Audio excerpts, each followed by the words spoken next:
качан Ejağaydın айтқан сөздерің Қош бол мектебим, қош мектебим Құшағың жаят келешегім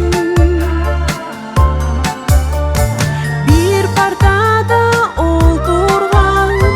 10 жыл бірге оқыған Классташтарым, құрдаштарым, сырдаштарым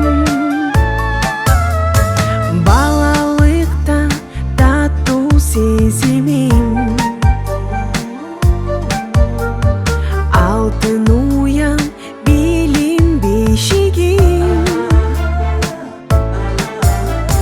Классташтарым бірге ұшамыз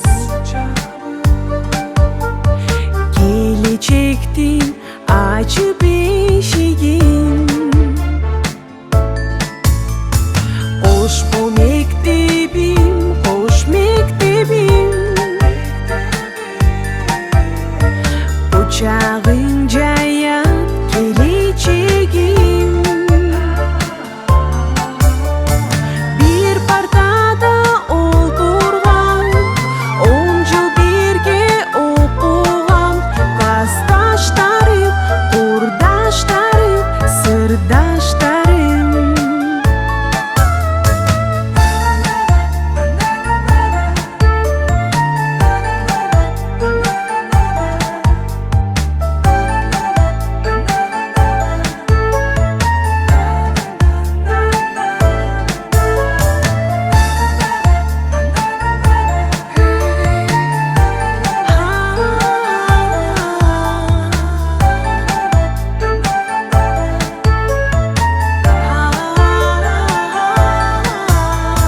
Hoş bu mektebim, hoş mektebim